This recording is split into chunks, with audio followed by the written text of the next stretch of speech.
I'm like, bro, you gotta stop the way, bro. Yungeen Ace revealed what he claims were Foolio's last words, leaving everyone stunned. Ace's revelation is rekindling the fire, and Fio's associates are not happy about it. To put it plainly, Fio did not go out quietly. Shit happened. Shit happened to everybody.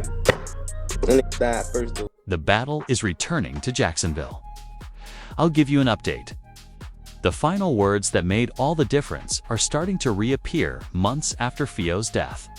It all started, Ace says, when a video of Yungeen Ace talking about their most recent Instagram Live conversation started to spread. This was not what everyone had expected. Instead of being meat, it was sincere and showed a part of them that the public rarely sees.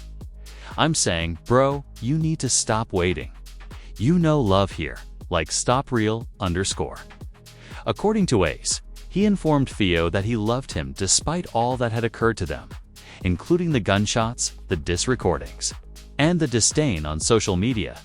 Ace's final remarks were a warning to exercise caution because he cared. But not everyone is buying it. Many people interpreted them as trolling. Ace claimed they were on good terms during that same Instagram Live, saying, "It's so funny because we were cool and shit." Yeah, like, you know, I fuck with your wrist, stay out the way. So, you know what I'm saying, to all the kids, y'all stay out the street. Utilized the tragedy and death to convey a message. To all the young people who were listening, leave the streets. Stay away from the violence and find another way to handle your problems.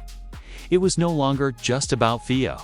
Control your pride, ego, and demand for approval.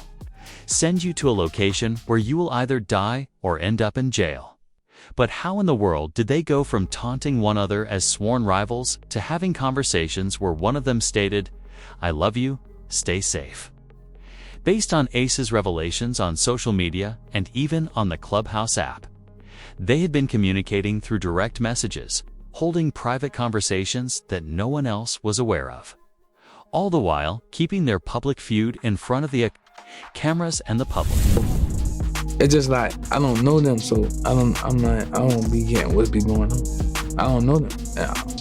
Well, you've never met him in person. Have the two of you actually talked on the phone? Never talked. More startling was what Fio had said when asked if he felt they might resolve their conflict with Ace in his own interviews before his death, which now means completely different things given their private letters. But sooner or later, you never know what God got planned, you know?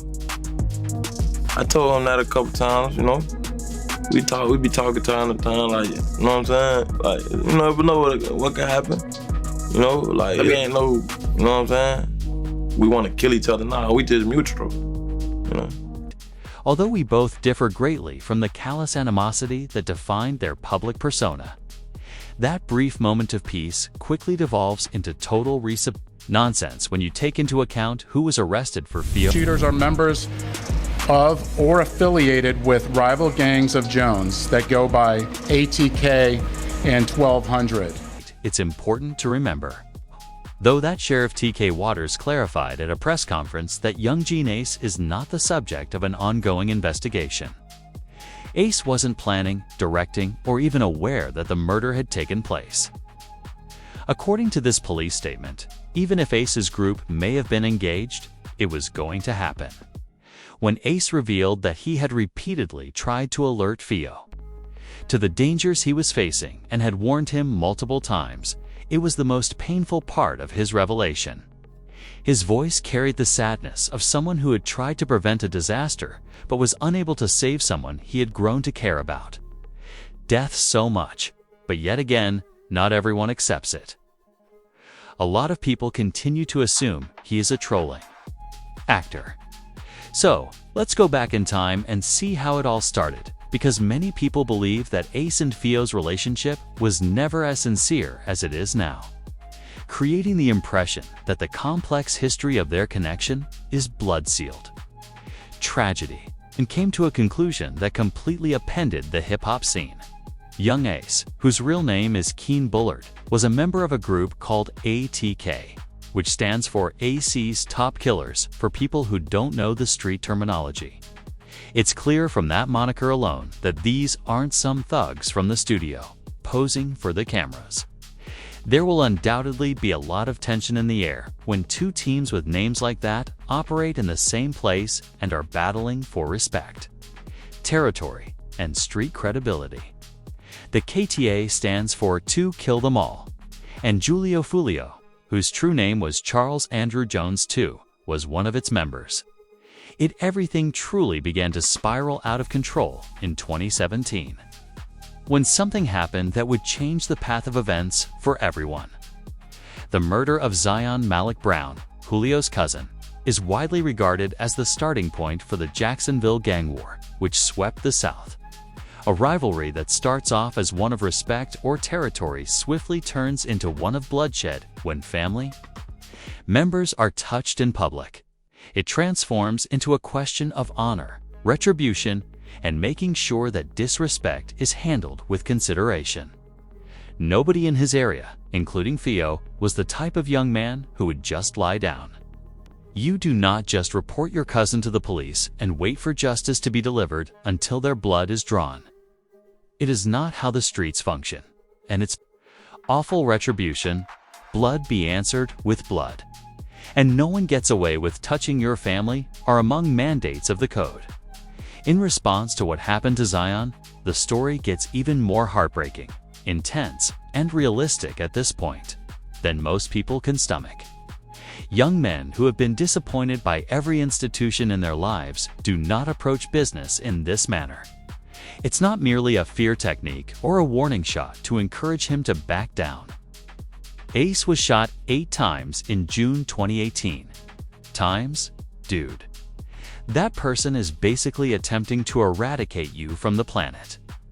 Ace is only alive today because God had other plans, and that is an extremely biased attempt at murder.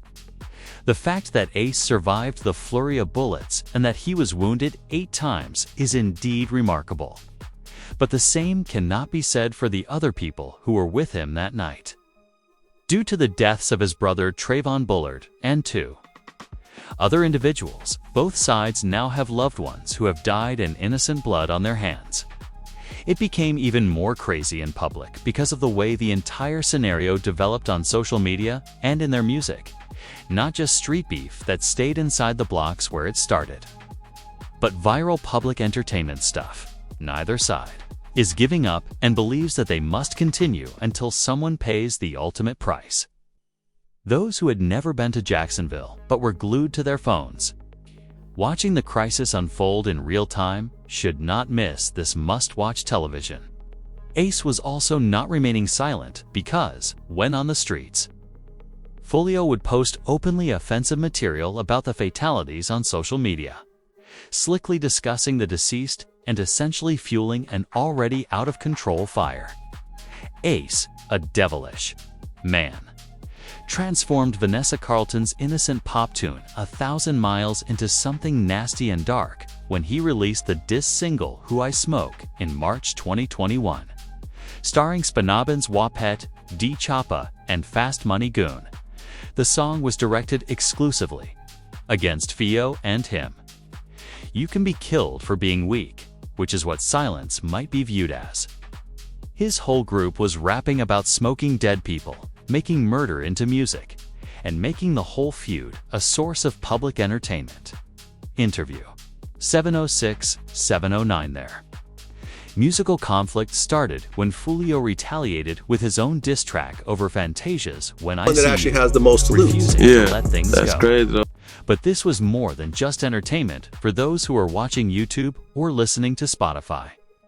It was real life spilling into the booth, genuine suffering being transformed into revenue, and real consequences looming over every bar, they as evidence of how real and terrible this whole situation had become. The altercation resulted in least 7 deaths among rappers in Jacksonville. Every Jacksonville resident understood that someone will eventually be burned by spitting every diss track, which was like adding gasoline to a house fire. 7 young black men have been killed, and 7 sons are not coming because of this feud. 7 talents who will not have the chance to grow up and move past their current circumstances. 7 buddies who will not attend the next BBQ and their mother's home. But in the meantime, no matter how far he went or how well known his music became, Julio kept being caught up in the violence like a magnet for issues he couldn't get out of. He seemed to be living on borrowed time after being wounded in the foot in October 2023 and grazed by a bullet in 2021. Among other shootings, until death finally came to collect what was owed. Everyone who knew him, including his family, friends, fans, and foes, knew that his name was indelibly etched on the streets. Ace and Fiona's relationship started to deteriorate in the months before that fatal night. Despite all of this history, all of this bloodshed, and all of the pain that had been building up for years like pressure in a cooker, the story takes an unexpected turn at this point. It was only a matter of when, not if, something catastrophic was going to happen. These two young guys, who had been at one another's throats for nearly a decade, reportedly started to find some kind of peace and understanding in June 2024 that no one was aware of. Put it all behind us. Like I said, like, you never know what God got planned. Like, you know, we mutual, right? Their final conversation is built up by their relationship's transformation from bitter adversaries to something more like respect and understanding. And Ace's closing comments reveal a much more human side to their relationship than most would have imagined. Realizing the backdrop makes it even more painful. They projected to the world. As the narrative develops, remember that this is about more than just a conflict between two rappers over a studio underscore. In this story, young black men are enmeshed in a cycle of violence that has persisted for generations in places that America has forgotten about. Happens when there are no opportunities in poverty. This is about kids who grew up too fast, learned how to handle guns before they learned how to control their emotions, and became famous and wealthy yet couldn't escape their circumstances. The combination of street culture and systemic racism creates situations where surviving becomes more important than thriving. It helped to form them as people, and more importantly, it shows that even in the worst situations, when people seem to have reached the point of no return, there can still be human moments that shine through the gloom. We must first understand how Foolio's life ended tragically on June 23, 2024, before we can move on to that. In a way that no one could have predicted, Ace would have to talk about their private moments in public.